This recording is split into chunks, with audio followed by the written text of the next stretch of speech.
yaitu ada VLAN trunking. Yang pertama di sini, apa sih itu VLAN trunking? Trunking adalah teknik agar satu link fisik antar switch atau antara switch dan router bisa membawa traffic dari banyak VLAN sekaligus. Bukan cuma satu VLAN, seperti ada port akses biasa tanpa trunking.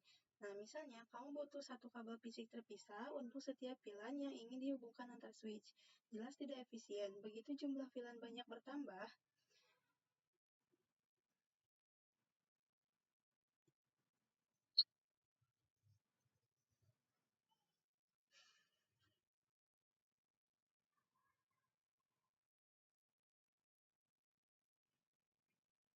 Assalamualaikum warahmatullahi wabarakatuh. Halo semuanya, perkenalkan nama saya Siska Laudiranaya, saya dari SMKN 4 Kota Bogor. Di modul kali ini yaitu ada VLAN trunking. Nah, yang pertama, apa sih itu VLAN trunking? Trunking adalah teknik agar satu link fisik antar switch atau antara switch dan router bisa membawa traffic dari banyak VLAN sekaligus. Bukan cuma satu VLAN seperti pada port akses biasa tanpa trunking. Nah, misalnya, kamu butuh satu kabel fisik terpisah untuk setiap VLAN yang ingin dihubungkan antar switch. Jelas tidak efisien, begitu jumlah VLAN bertambah, standar yang dipakai adalah IEEE 802.IQ, 1 key, di mana setiap frame internet yang lewat trunk link diberi label, misalnya tag, berupa VLAN ID sebelum dikirim, supaya switch penerima tahu frame itu milik VLAN mana. Nah, di sini saya akan menjelaskan cara kerja VLAN trunking. Yang pertama, di sini kalian bayangin aja ya teman-teman. Ini, pertama PC mengirim data seperti biasa. Misalnya, PC di VLAN finance tidak tahu apa-apa soal tagging. Dia cuma kirim data biasa ke switch sama seperti biasanya. Nah, yang kedua, switch. Switch itu membungkus data dengan tag VLAN. Begitu data itu mau lewat, terang, misalnya kabel yang dipakai bersama semua VLAN menuju switch lain. Switch pengirim menambahkan label kecil di depan data tadi. Isinya cuma satu angka, misalnya nomor VLAN. Contoh, VLAN 10 untuk finance. Dan yang ketiga, data lewat satu kabel yang sama untuk semua VLAN. Misalnya, semua data dari VLAN finance, HR, IT, lewat kabel terang yang sama itu secara bersamaan, tapi masing-masing tetap punya label VLAN-nya sendiri ya, jadi tidak akan tercampur. Dan yang keempat, switch penerima membawa label. Sampai di switch tujuan, switch itu baca angka VLAN di label tadi. Misalnya, oh ini VLAN 10, berarti punya finance. Dia jadi tahu kemana harus menentukan datanya.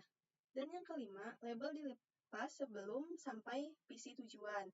Sebelum data itu diteruskan ke PC tujuan, juga yang di VLAN finance, switch melepas label tadi, PC penerima data polos seperti biasa, tanpa perlu tahu soal proses tagging di belakang layar. Nah, ini tuh kenapa sih berguna?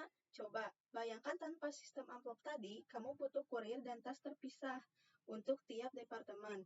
Artinya, butuh banyak kabel fisik terpisah untuk setiap VLAN. Dengan trunking, cukup bawa satu kabel yang membawa semua sekaligus ya. Tapi tetap aman karena masing-masing surat atau frame datanya itu sudah ditandai dengan jelas mau ke VLAN mana. Seperti itu ya teman-teman. Dan di sini ada access port versus trunk port. Nah, di sini itu access port memiliki aspeknya itu jumlah VLAN-nya satu VLAN saja, sedangkan trunk port banyak VLAN.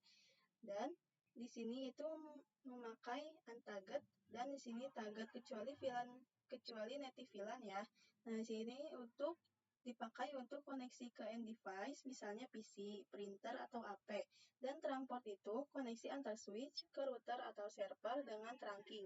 Nah, di sini itu komen dasarnya access port itu cuma switch port mode akses dan trunk port yaitu switch port mode terang.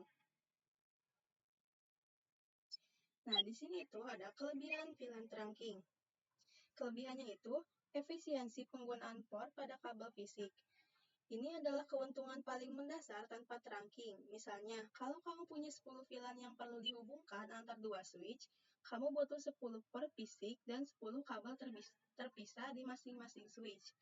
Nah, di sini, satu untuk tiap VLAN, semakin banyak VLAN, semakin cepat port switch habis hanya untuk keperluan interkoneksi koneksi antar switch, bukan untuk melayani end device.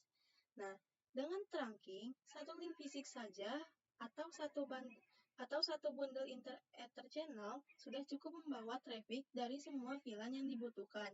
Ini artinya banyak port yang tersisa untuk perangkat produktif seperti PC, HP, atau server, dan biaya untuk switch berport banyak jadi lebih rendah karena kamu tidak perlu switch dengan puluhan port ekstra hanya demi uplink antar VLAN. Nah, kelebihan yang kedua yaitu skalabilitas jaringan yang lebih baik.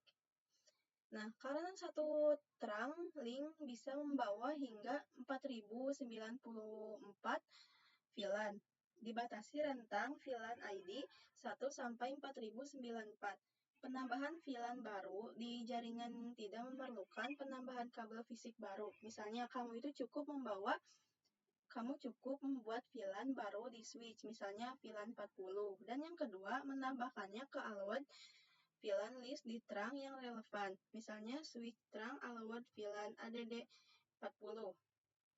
Nah, ini jauh lebih scalable ya teman-teman dibanding topologi lama, karena pertumbuhan jaringan menambah departemen baru, menambah segmen keamanan baru, dan sebagainya. Tidak dibatasi oleh jumlah port fisik yang tersedia di switch.